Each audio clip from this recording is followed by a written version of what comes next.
Olá meus amigos, olá minhas amigas, bom dia, boa tarde, boa noite a vocês, sejam todos muito bem-vindos, bem-vindas ao nosso espaço, o blog de João Maria Andari Tópico Sou, o blog Santo Nome. Você pai, mãe, curioso da educação, aluno, professor, professora, sejam todos muito bem-vindos e bem-vindas ao nosso espaço. Você que acompanha nosso trabalho de longa data, muito obrigado pela sua confiança, viu? Mandar um grande beijo para minha amada Elisângela, um beijão para o meu amado filho, mano, papai te ama de montão. Hoje é dia 4 de outubro de 2020. No meu relógio são exatamente 17 horas e 8 minutos em ponto. E hoje vamos falar sobre um tema que nesse domingo, né? Domingo pé de cachimbo, né? Enfim, né? Daqui a pouco já tem um jogo jogado aí por aí, você que gosta de futebol. A macaquinha ontem levou uma sapecada, 3-1, hein? Ô macaco, ô, me ajuda aí, viu, meu irmão? A macaquinha caiu do galho ontem, quebrou o galho, hein? Nossa, esse quebra de galho a gente não quer não. Tem que subir para a primeira divisão. Dito isso aí, meus amigos, minhas amigas, vamos falar hoje sobre um tema que você que é do mundo da educação deve saber, né? Você que faz licenciatura aí, qualquer que seja ela, pedagogia, né? Você deve estar familiarizado com o tema plasticidade cerebral, né? E aqui que é essa plasticidade cerebral, essa neuroplasticidade, né? O cérebro humano é um dos principais órgãos para se poder aprender, é o central, né? Então o sistema nervoso central, ele tem ali os neurônios, os dendritos, né? Os neurotransmissores aí, e o que você usa, você mantém, o que você não usa, você vai perder. Então a plasticidade neuronal, o que significa isso aí? Quando nós nascemos com várias e várias ramificações para a criança aprender tudo. Está ali. E o que não é estimulado na criança, e nós temos 3 fases na vida, nós temos aí a fase de criança, de adolescência e da vida adulta, né? Então, o adolescente, na verdade, o bebê, a criança e o adolescente. São essas 3 fases. Então, cada uma dessas fases a gente vai perdendo essa plasticidade, certo? O que não se usa, se perde. Fazendo um paralelo aí, você está vendo a imagem aí das sinapses dos nutrientes, né, os neurotransmissores, neuroprotetores, enfim. Então, essa plasticidade neuronal aí, o que é também apoptose? Esses neurônios que não são utilizados, eles cometem o suicídio. Não está sendo usado. É a apoptose, como na árvore. A árvore lá, na época do outono, as folhas caem, né? Por que caem? Porque para manter um corpo em funcionamento, uma estrutura em funcionamento no frio, que tem pouca comida, né? Fica mais escasso o alimento, a árvore, ela se as folhas cometem suicídio, vamos dizer assim, eliminam o excesso para poder se manter com mais facilidade, porque cada folha que tem é mais energia, tá certo? Então, é uma proteção que a natureza cria para ela mesma. E o corpo humano, o cérebro humano, também é desta forma. Então, sabemos que no ambiente onde a criança nasce é bem estimulada de todos os lados aí, em todos os sentidos, ela vai ter uma proteção dessa plasticidade neuronal. Essa plasticidade é a capacidade que o cérebro humano tem de ir se adaptando ao sistema. Num ponto, né, vamos aí dar um pontinho para Vygotsky, certo? Não mais do que isso. Né? Já é demais da conta, né? O que acontece? O cérebro, a formação social da mente, vamos dizer assim, não nesse sentido, nem socialista, mas assim, você está num ambiente e aquele ambiente, o cérebro humano vai se adaptar àquele ambiente, àqueles estímulos. Quanto mais estímulos tiver a criança, então a aprendizagem, a educação vai ocorrendo antes de se entrar na escola. E o que acontece?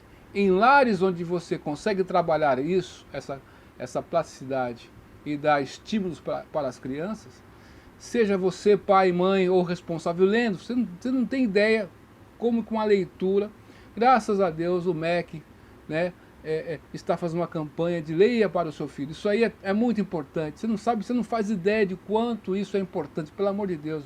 meus amigos, você tem algum compromisso com a educação dos seus filhos, né? Faça isso, leia para eles. Mas qual que é a questão de ler? Olha o que acontece quando você assiste um filme ou vê um desenho, você já tem a imagem daqueles episódios na sua mente. Quando você está lendo uma história para o seu filho, você não percebe, mas seu filho, sua filhinha, né, pequenininho, eles ficam fazendo força para imaginar o que está sendo narrado. E cada um vai construir de um jeito. Isso aí que é a criatividade. E você vai proteger, né, as sinapses do seu filho, da sua filha. Certo? Então, na apoptose, nesses períodos aí, desses ciclos aí o bebê, criança e adolescente, onde tem a apoptose, você vai ter uma perda disso aí, onde você tem os estímulos, você preserva. Então, Vygotsky, nesse sentido, já falei outras vezes aqui, ele acertou nisso aí sim. Né? Você vai ter estímulos aí que tem a ver, sim, mas não é tudo isso também. Tem outros fatores que estão além disso. Tem vários fatores que determinam certas situações. Essa é apenas uma delas, certo? Outro ponto importante nessa plasticidade neuronal é que você vai criar, né, você está usando, você vai criar uma reserva cognitiva. Sabe quando você está com o seu combustível, tem a reserva? Acabou o seu combustível, você entrou na reserva, então você está salvo. Então, quando você chega na vida adulta e na velhice, você não sabe quando você vai precisar entrar na reserva. Aí que tem um perigo, certo? Então, se você, lá, desde criança, você é estimulado e cria essa reserva cognitiva aí, você vai ganhar ao longo da sua vida. Então, leia trabalhos relativos a isso, você professor, professora, você que lida com a educação, tem que ler esses artigos. Você pode se formar em qualquer área que você estiver atuando, né? Em qualquer área que você estiver atuando, seja áreas que exijam o grau do ensino fundamental, áreas que não exijam nada, áreas que exijam ensino médio, áreas que exijam ensino superior, ou outros aí, ou doutorado, não importa a área que você esteja, você tem que sempre se manter atualizado e estudando, porque senão o seu conhecimento vai se tornando obsoleto. Então você tem que estar sempre constantemente lendo. Eu agradeço a Deus por meu canal aqui, esse canal me ajuda, porque as perguntas que chegam até a mim, que eu respondo às vezes nem se transformam em vídeos, mas aquelas perguntas me ajudam a me manter atualizado. E eu agradeço demais isso. Tá certo? Meu blog lá, sempre estou fazendo publicações minhas e de outras pessoas. Sempre estou lendo artigos, então, sempre estou escrevendo algum artigo. Então isso aí ajuda. Então, meu caro amigo, minha cara amiga, nessa época de pandemia, entre aspas aí, se nós temos essa plasticidade neuronal, o cérebro humano, ele vai se condicionar ao quê? Ao ambiente que ele está hoje. A criança estava o ano passado num ritmo, esse ano está em outro ritmo. Então, o cérebro vai se condicionar a isso. E para recuperar isso, como é que faz? E de repente, na apoptose que teria esse ano, se tivesse estímulo, ia perder, vamos supor, um exemplo aí para você, só para você se situar. De repente, a criança tem 100 neurônios. Iria perder 30 neurônios. Mas ela foi estimulada, perdeu só 10. Mas como teve essa pandemia aí, teve uma perda, perdeu 40 neurônios. Como que vai recuperar isso? Certo? Então, essa pergunta que você, professor honesto, deve fazer a você mesmo. Você, professor, que está na sua casa aí, que vai nas lojas de material de construção, comprar coisa para sua casa aí, né, para estar fazendo uma reforma aí, não sei, né? Você que vai no mercado, né? Você se protege aí, você acredita nisso, você está se protegendo e tal, né? Quais foram as pessoas que mais sofreram com a pandemia, o grupo de risco, as que mais morreram? Foram X pessoas, né? As crianças estão nesse grupo de risco? Não. Podem acontecer delas irem a óbito por causa disso? Podem sim. Infelizmente essa que é a realidade. Certo? Então, nós temos que sermos honestos e realmente usarmos a ciência, né? Porque a ciência, por incrível que pareça, não é unânime, não tem unanimidade. Nós temos aí de um lado pessoas que fazem pesquisas justificando o uso de máscara, e do outro pessoas que falam que não tem relação. Então, se você quiser fazer uma narrativa em cima da ciência para provar uma coisa, você está certo. Se você quiser fazer uma outra narrativa, está certo. Mas o que eu estou falando aqui é o seguinte: coerentemente, quem vai pagar a conta disso aí, né? Dessa perda aí? E essa reserva cognitiva pode fazer falta lá na frente. O ensino já está ruim. Tá certo? Então, nós temos que ter responsabilidade. Hoje, dia 4 de outubro de 2020, estou fazendo minha parte aqui. Sou apenas um anônimo aí, né? Não tão anônimo assim. Algumas pessoas me conhecem, mas no meio da multidão é mais um. Mais um João Maria da vida aí, mais um. Mais um rapaz latino-americano. Mas eu estou aqui emprestando o conhecimento que eu adquiri na faculdade, na universidade, na Unopar, né, do curso que eu fiz de pedagogia, das leituras que faço constantemente desse assunto da neurociência, da psicologia cognitiva, né, que eu gosto muito, da psicomotricidade também, e nos estudos que apontam que quem vai pagar essa conta, né? Isso aí, essa plasticidade neuronal, que a criança não se desenvolveu plenamente nesse ano, né? Aí nós temos aí a aprendizagem significativa de David Ausubel. Como é que fica isso? Um conhecimento que você tem vai te ajudar a entender um outro conhecimento lá na frente. Então você vai fazendo links. E a criança, a literatura científica, a literatura sobre a educação, nos diz que a criança sempre faz referências, ou se comunica, ou tenta falar sobre algo, explicar algo, sempre associando uma coisa com uma outra coisa. É assim que a criança faz, tá certo? E quando você a criança adquire um conhecimento, ou adolescente, ele vai fazer a mesma coisa, ele vai pegar um conhecimento que ele já tem, vai se somar a outro. Então, vários conhecimentos são importantes para entender um conhecimento lá na frente. E se ele não teve esse conhecimento agora, vai ficar faltando em 2021. E quem vai pagar essa conta também, ainda tem isso. Tá certo? Então, o que estão fazendo aí é lamentável aí. Você pode usar justificativa, está preocupado com um monte de coisa, né? Você está preocupado com a doença, mas se a máscara protege, por que as crianças não podem ir para a escola?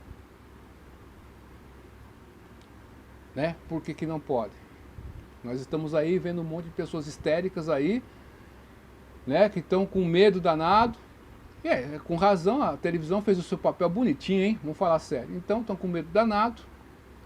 Estão com medo. Quem vai conseguir recuperar essas pessoas aí também? A mente dessas pessoas, psicologicamente. Como é que vai ficar isso aí? Quem que vai ser responsabilizado por tudo isso que aconteceu? Então, nós temos transtornos mentais nas pessoas, o síndrome de pânico em outras, o medo em outras, aumentou-se o suicídio, pessoas que tiraram a própria vida pelo desespero, o mundo está acabando, né?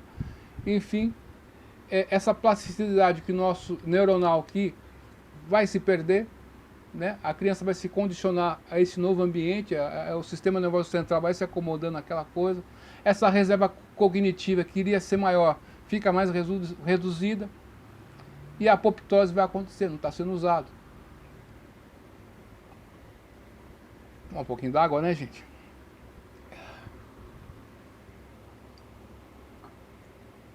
Então, essa água da platina é boa, hein? Então, o que diz aí? Alguém tem que pagar essa conta aí. Alguém tem que ser honesto, ver a ciência, ver tudo, estudar grupo a grupo do que aconteceu. A gente tem que fazer isso. Deixar a histeria do lado, a paixão, as emoções do lado, usar a razão. Infelizmente, né? Falar sobre mortes não é muito legal, muito bacana. Usar a razão, pegar os dados do que aconteceu, os resultados que foram fraudulentos para alarmar a população. Falaram que ia ter não sei quantos milhões de mortos aí, graças a Deus não teve isso, graças a Deus. Tem gente que foi diagnosticada com Covid, veio a óbito e era uma outra coisa, isso aí está registrado, você não pode ser alheio a isso. No Brasil é o país que tem muitas fraudes, você sabe disso, meu amigo e minha amiga, você que acompanha a gente aqui, você que acompanha outros canais aí, você que é brasileiro, você sabe que acontece isso, não pode confiar nas autoridades. Então, nessa pandemia, desviaram dinheiro da saúde, construíram hospitais de campana, mas e aí? E você que teve muitas pessoas que queriam a Copa do Mundo, teve a Copa do Mundo, gastou dinheiro, bilhões e bilhões e bilhões e bilhões, é melhor ter feito hospitais, né? Escolas, então fica a lição aí, para você aí, meu amigo e minha amiga. Outro ponto importante, que no Brasil está em voga agora, essa questão do conservadorismo e do progressismo, do esquerdismo, enfim. Isso aí sempre existiu, só que você, meu amigo e minha amiga, infelizmente que me acompanha, você já foi moldado, não dá, tem, do jeito que certas pessoas lá em cima, que mandam no mundo, queriam. Porque eles dominam através das leis. Quem faz as leis? Certo? Então, você vai votar em alguém aí. Como que o Rodrigo Maia da vida consegue ser eleito com tantos poucos votos? Porque alguém teve muitos votos do partido dele e empurrou ele também, ajudou. Então ele tem que acabar com isso. Mas acaba de um dia para o outro. Você acha que desde da fundação da República no Brasil, que vem essa corrupção, essa coisa toda, você acha que em 1 ano, 2 anos, 3 anos vai mudar? Isso aí não vai. Vamos ser realistas. Então você tem que aprender o que é ser conservador, de fato. O que é ser um progressista, o que é um esquerdista, não importa quem você seja. Certo? Você não pode ser condizente com a roubalheira. E não pode acreditar que tudo de uma hora para outra vai mudar, chutando o pau da barraca. Isso aí é mentalidade revolucionária e você vai cair no outro engodo. Tá certo? É isso que eu tenho para dizer para você. E nós estamos chegando na época de eleições aí, e os prefeitos e governadores, agora para prefeito e para vereador, certo? Você tem que votar conscientemente. Eu peço a você, meu amigo e minha amiga, que vote com consciência. Se o seu candidato não ganhar, não importa, mas vote consciente, tá certo? Chega de votar com paixão. Tem muitas pessoas decepcionadas aí, né, com prefeitos, governadores, até com o presidente. Enfim, é justo. Você pode se decepcionar, mas ponha no papel. Eu gosto sempre de ser justo. O que eu vou fazer agora? Depois de acabou esses 4 anos do Bolsonaro aí, o que eu vou fazer? Vou pegar os 4 anos, o primeiro ano como é que foi, o primeiro ano dos outros presidentes. As obras que foram entregues, o que fez, os projetos, vou pôr tudo na ponta do lápis. Aí, com isso em mãos, eu vou fazer um julgamento. Sem isso aí, eu não vou fazer. Tá certo? Eu vou fazer o que eu fiz com todos os outros. Tá certo? É assim que eu penso. Tá certo? E você tem o seu direito de estar revoltado com qualquer pessoa. Você é um ser humano. Você que sabe o que é bom para você. Tá certo? Então, nessas eleições, vote com consciência. Alguém tem que pagar essa conta da perda que teve nossas crianças. O cérebro tem uma estrutura, uma potencialidade. E não foi utilizado a contento. Então, para o próximo ano, fica mais prejudicado. E aí, ela vai estar com uma outra idade, vai ter uma perda de neurônios, sem o conhecimento adequado, vai ter outras... Vai passar de ano as crianças, não vai passar de ano? O que vai acontecer? Está tudo uma bagunça. Porque fizeram de tudo, menos ciência. Não tive ciência, não. Esse pessoal fez qualquer coisa, menos ciência. Certo? A gente vê aí os ônibus lotados aí, né, em algumas localidades, pessoas usando máscara e tal, e o pessoal não está nem aí. E a pessoa é multada porque está andando aí pela rua sem máscara, sozinha, que vai contaminar quem? Nesse calor que está. É difícil de acreditar que isso está acontecendo. E nós desaprendemos muita coisa. Nós desaprendemos o que é o cérebro, o que é o DNA. Nós estamos acreditando em vacinas. Essa vacina que estavam se fazendo aí, por que ela é mais rápida? Porque nós temos um tipo de vacina que você tem lá um vírus que está morto, você injeta no organismo da pessoa e os nossos anticorpos lá, nossos guerreiros vão lá, pá, o sistema imune vai isolar aquilo e vai combater aquilo. Então vai codificar aquilo ali, pô, isso aqui é isso aqui. Outra vez que eu senti o cheiro disso aqui, eu vou atacar. Outra vez, você pega um vírus atenuado, você envelopa ele, vamos dizer assim, coloca, injeta na pessoa, Aí as células brigam um pouquinho, tal. Só que o que acontece? Nessa atenuação do vírus, ele tá lá, ele entrou cambaleante, ele pode ficar atenuado ali, mas ele pode replicar. E a pessoa tem uns sintomas mais graves aí da doença, também pode acontecer. E que essa vacina que muitos laboratórios estão fazendo, você que teve aula de biologia aí, você lembra das moléculas lá, né, RNA, né, que fala? Então é isso que eles estão fazendo, por isso que eles querem acelerar o processo. O que eles estão fazendo? Leia sobre isso aí, sabe? Deixa de ser inocente, pelo amor de Deus. Né? Aí o pessoal fala teoria da conspiração e você fica confuso. Meu irmão, faça o seguinte, vai lá, pega o livro de biologia aí, estuda aí, pelo Google mesmo, o que é RNA? Vai lá estudar isso aí. O cérebro humano e nosso DNA, ele tem uma estrutura que foi evoluindo. Se um casal de europeus vem aqui para o Brasil, o Alessandro Loyola fala sobre isso, né? O doutor, né? Eu acompanho sempre ele. Se um casal de europeus vem para o Brasil, o primeiro filho deles possa ser que nasça com informações dos pais da mãe, que ele vai herdar. Ele nasce nesse ambiente, ele pode desenvolver um câncer de pele. Depois de 5 anos, esse casal europeu que chegou ao Brasil, o próximo filho deles vai ter informações sobre o ambiente já. Vai estar no seu RNA, do seu DNA, tá certo? Então ele vai conseguir se adaptar ao sistema. Então, o ser humano nasceu para evoluir. Essa questão de se esconder do vírus, com medo de enfrentar o vírus, ficar num lugar isolado, sem pegar muito sol, isso aí foi tudo totalmente ao contrário da lei da evolução do ser humano. Essa que é a realidade. Você pode acreditar em qualquer coisa, pode até me xingar. Ô Zé Maria, eu vou sair do seu canal, hein? Meu irmão, você é livre, meu amigo, minha amiga. Faça o que você quiser. Tá certo? Eu tenho que falar aqui o que eu tô vendo. Tá certo? Então muita coisa, o cérebro humano é isso aí, as moléculas são isso aí, né? O Mendel, aquele monge católico lá atrás, né?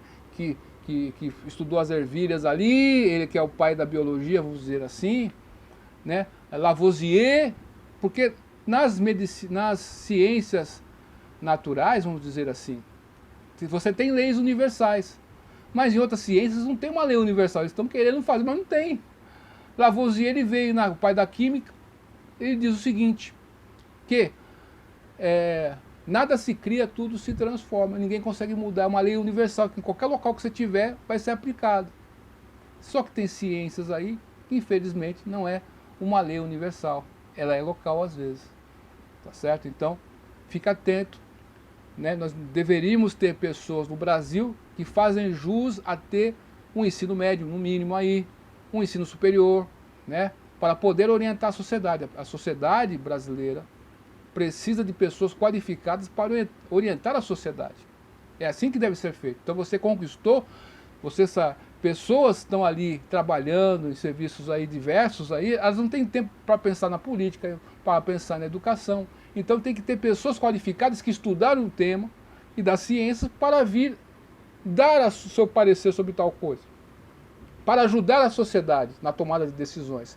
E o que nós vimos foi, nos meios televisivos e outros, revistas, qualquer que seja a questão, né, até no meio político, você viu um direcionamento, né, para um lado.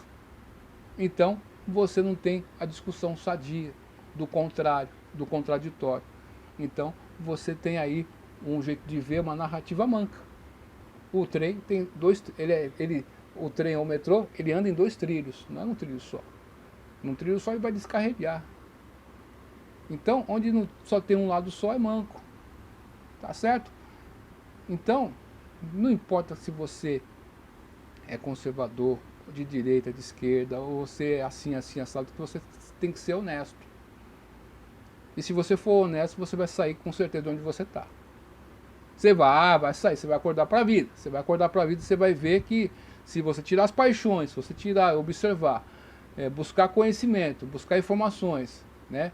Por exemplo, a água do flúor. O que é o flúor? Você vai estudar sobre o flúor para você ver. Há pesquisadores, cientistas que falam sobre tal coisa, não é teoria da conspiração. E veja, mas existem leis. E por causa dessas leis tem flúor na água, tem a pasta de dente ali, você não pode fazer nada contra isso. Então, você veja que você quer lutar contra muitas coisas, mas as leis estão aí te cercando, meu amigo. Tá certo? Você não pode fazer nada, infelizmente é isso. O que você pode fazer é denunciar e tentar fazer com que cada um vá replicando, para quando chegar lá, indivíduos façam leis, né, que ajudem a população, não que as escravize. Tá certo? Muito obrigado pela atenção de vocês, reflita sobre isso aí, né? E eu estou tentando fazer minha parte, não sei se estou conseguindo fazer bem, eu estou tentando, sabe? Mas é muito triste ver a gente, né, um bando de pessoas que tem um nível superior, que deveriam ajudar a gente aí, ajudar a fazer vídeos, produzir alguma coisa, quietinho, biquinho fechado, não estou falando nada nem na rede social. É um crime isso aí. Então, estou usando as ferramentas que tem o Twitter, uso, tem o blog, uso, tem o YouTube, uso, o SlideShare, uso, estou usando. Estou fazendo a minha parte. Se eu vou ser ouvido ou não, pouco importa. Eu sei que no futuro, meus netos aí, né, meu filho quando tiver mais velho lá, ó, minhas sobrinhas, verão, ó, essa pessoa mais outras lá, eles estavam atentos. Então a gente não pode ser enganado de novo. Tá certo? É isso aí. Sociedade justa não existe. O professor Olavo de Carvalho fala sobre isso. Não existe. O que existe são pessoas justas. Quanto mais pessoas justas tiver na cidade, melhor para a cidade. Quanto mais pessoas do mal tiver no ambiente, meu amigo, você está ferrado, viu? Engole o choro. É assim mesmo. Então, a sociedade não é um ente. A sociedade é abstrato. Tá certo? As pessoas que são reais. A corrupção também não é um ente. É abstrato. As pessoas corruptas que são reais. Então, as pessoas corruptas têm que estarem atrás das grades. Essa que é a questão. E para você conseguir derrubar o sistema, você não pode pensar como uma mentalidade revolucionária. É isso que eles estão querendo fazer com a sua cabeça. Acorda, pare, pense nisso. Duvide de tudo. Depois duvide da dúvida. Estude hoje, porque amanhã pode ser tarde. Até mais, tchau.